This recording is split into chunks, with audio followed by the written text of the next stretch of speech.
Peugeot has high aspirations for its 508 medium-range model, which means that it needs to offer cutting-edge electrified technology, and does in this plug-in hybrid form.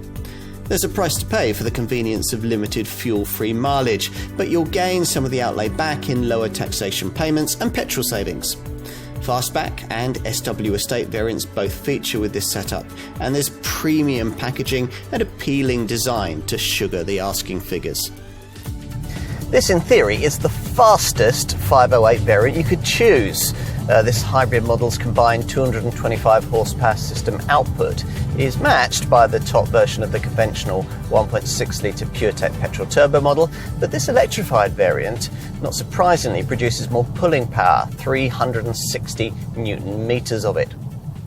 That goes on to be blunted, though, by the fact that the hybrid tech adds a portly 280 kilograms to the curb weight. This actually isn't the first time we've seen a hybrid 508 model. The first generation design was available in electrified form too, but that was a self-charging setup mated to a diesel engine.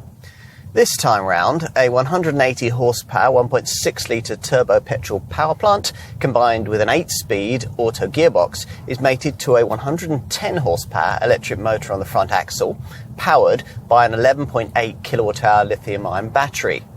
When fully charged, this allows for 32 miles of WLTP-rated all-electric driving range. You get 4 driving modes, with the ones you'll be using most of the time being the hybrid and comfort settings that choose the best mix of electric and petrol propulsion to suit the driving style whilst optimising efficiency, the latter softening the standard adaptive damping. The alternative settings are either Sport, where the car combines the power of the electric and petrol motors to offer livelier performance, and Electric, battery power only, in which guise the car is apparently able to run at up to 84 miles an hour. With the engine chiming in, 62 miles an hour from rest occupies 8.3 seconds, and the top speed is limited to 155 miles an hour. The hybrid system's extra weight slightly blunts the handling, but refinement is exemplary, even with the PureTech engine working, and the ride is superb. Now, unless you happen to be a Peugeot dealer or an ardent fan of the brand, you're unlikely to be able to tell a 508 hybrid apart from a conventional variant at a glance. There's a special dichroic version of the Peugeot Lion brand logo, some additional hybrid badges stuck on the rear wings, an extra left-hand filler cap for voltage charging, and a sign light that shines from the interior mirror when the car is in all-electric motion. If the 508 formula appeals, you don't have to have this body shape. There's an alternative SW Estate version that looks equally avant-garde. Either way, there's a clear desire here from the designers to do something different, which we really like. As for the inside, well, it'd be disappointing if the extrovert exterior styling wasn't mirrored by equally interesting treatment of the cabin.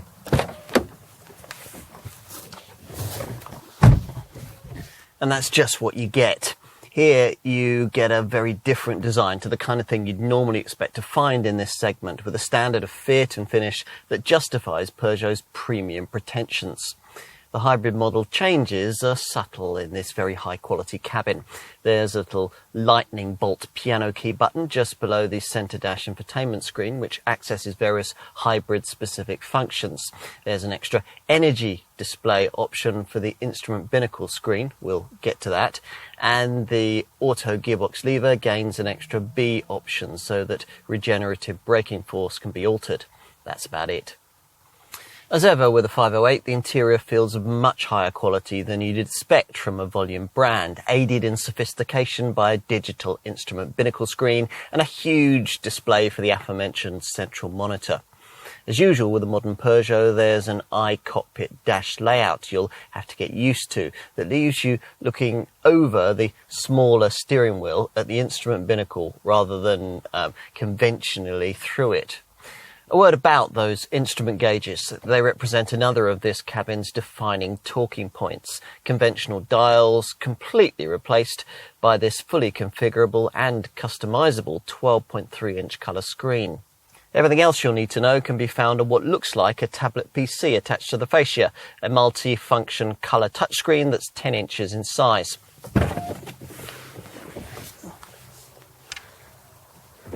Time to take a look at what's been served up in the rear, which requires a slight duck around the sloping roofline on this fastback model. Because this design was created from the outset to accommodate battery power, there's no compromise in rear seat accommodation with this hybrid variant, and a couple of adults will be quite comfortable. The relative narrowness of the cabin won't help if you have to take 3 folk back here, but the low transmission tunnel makes dealing with that eventuality easier than it would be in some rivals. Unlike most other PHEVs, boot space is unaltered over the equivalent combustion engine model, which in this case means that you get 487 litres of capacity in the hatch and 530 litres in the SW estate. Let's get to the efficiency figures. We've covered the 32-mile WLTP-rated all-electric driving range. It's actually more like around 25 miles in real-world use. And we also ought to apply real-world thinking to projections of likely fuel economy, because the Fantasyland official combined WLTP figures, up to 235.5 miles to the gallon for the fastback hatch, clearly aren't likely to be replicated by the average owner. WLTP emissions are rated at up to 29 grams per kilometre for the hatch and 30 grams per kilometre for the SW. These figures will mean attractively low benefit-in-kind figures. At the time of this test in summer 2020, for a 508 hybrid with Allure trim, a user in the 40% tax bracket would be paying £1,395 a year. To give you some perspective, if the same user were running a 508 with a 1.5 litre Blue HDI diesel engine, the annual taxation fee would be £2,415. Compared to, say, a conventional petrol 1.5 litre Ford Mondeo, this car would approximately halve a typical business user's annual benefit-in-kind taxation exposure. Bear in mind that you'll need to find £300 extra to upgrade your 508 hybrid to a model incorporating a 7 kilowatt-hour monophase onboard charger that would be capable of accepting charge from anything faster than a domestic 3-pin socket. This halves charging time when charging with a typical garage 7 kilowatt wallbox, and it really ought to be standard. Charging the 11.8 kilowatt-hour battery takes 3 hours and 45 minutes with a standard Mode 3 Type 2 cable, or 2 hours if the optional onboard charger has been fitted. Peugeot has to produce cars like this 508 hybrid.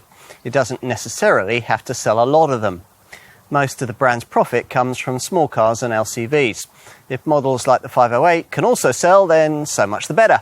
But they can't drag down the brand's across-the-range collective CO2 performance in the way that would these days deliver eye-wateringly high EU fines.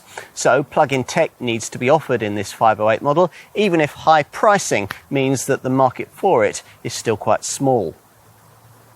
As with a 388 hybrid, we think that you need to stick with base Allure trim for the financials to really make sense. And in this case, we'd opt for the practicality of the alternative SW estate body style. With those caveats in place and a competitive finance deal on the table, this car starts to make some sort of sense. But if you don't agree, Peugeot won't worry too much. C'est la vie.